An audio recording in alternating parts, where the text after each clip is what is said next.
सुप्रभात प्यारे बच्चों, हिंदी की कक्षा में आप सभी का स्वागत है। तो बच्चों, आज की इस कक्षा में हम पत्र लेखन के विषय में पढ़ेंगे कि पत्र को किस प्रकार लिखा जाता है तथा पत्र को लिखते समय हमें किन किन बातों का ध्यान रखना चाहिए। पत्र लेखन। पत्र लिखते समय हमें निम्नलिखित बातों का ध्यान रखना चाहिए। सबसे पहले, पत्र हमेशा बाईं तरफ से आरंभ करें और अंत भी बाईं तरफ ही करें।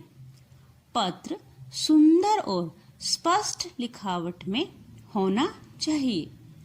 पत्र सरल तथा स्पष्ट भाषा में लिखना चाहिए। पत्र में कम से कम शब्दों में अपनी बात कहने का प्रयास करना चाहिए। अब ये तो हुई वे सब बातें जिनका ध्यान हमें पत्र लिखते समय करना है। आओ अब जाने पत्र के प्रकार। पत्र दो प्रकार के होते हैं। नंबर 1 औपचारिक पत्र, नंबर 2 अनौपचारिक पत्र। औपचारिक पत्र जिन व्यक्तियों के साथ व्यक्तिगत संबंध नहीं होते उन्हें लिखे जाने वाले पत्र औपचारिक पत्र होते हैं। अपने अध्यापक, प्रधानाचार्य या किसी अधिकारी तथा व्यापारी आदि को लिखे जाने वाले पत्र औपचारिक होते हैं। आओ अब जाने अनौपचारिक पत्र। अपने मित्रों, सगे संबंधियों या रिश्तेदारों को लिखे गए पत्र अनौपचारिक पत्र कहलाते हैं। इन्हें घरेलू पत्र भी कहते हैं। तो बच्चों, आज हम औपचारिक पत्र को लिखना सीखेंगे। स्वास्थ्य अधिकारी को मोहल्ले की सफाई के लिए पत्र। जैसा कि हमने अभी पढ़ा था कि हमें पत्र हमेशा बाईं तरफ से ही शुरू करना है। सेवा में स्वास्थ्य अधिकारी, क्योंकि हम पत्र स्वास्थ्य अधिकारी को लिख रहे हैं इसलिए यहाँ स्वास्थ्य अधिकारी आएगा। कुरुक्षेत्र नगर पालिका कुरुक्षेत्र।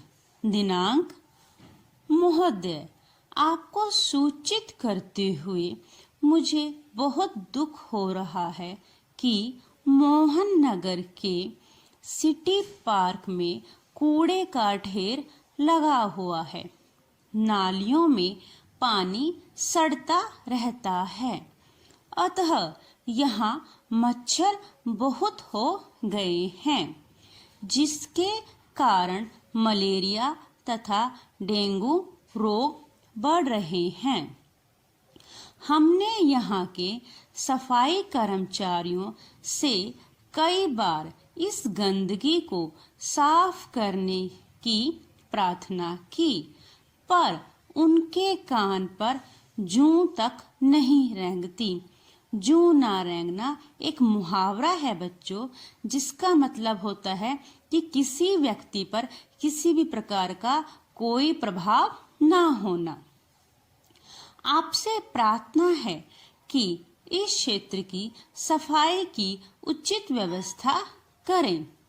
इस कार्य के लिए हम आपके आभारी रहेंगे।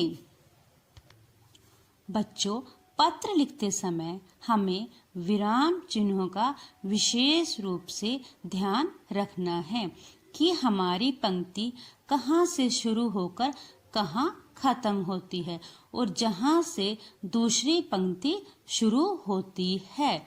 ये सब हम विराम चिन्हों के द्वारा ही सही कर सकते हैं। अब जिस प्रकार से हमने पत्र को बाईं तरफ से शुरू किया था, तो अंत भी हम बाईं तरफ से ही करेंगे। अंत में हम लिखेंगे धन्यवाद सहित भवदीय नाम, घर का पता। नाम, जो भी इस पत्र को लिख रहा है उसका नाम और घर का पता लिखेंगे। तो बच्चों, आज की इस कक्षा में हमने पत्र लेखन के विषय में पढ़ा।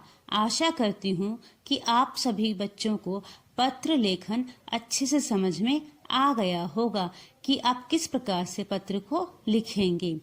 आप सभी से उम्मीद है कि आप सभी बच्चे पत्र को बार बार लिखने का अभ्यास करेंगे। धन्यवाद। आपका दिन मंगलमय हो।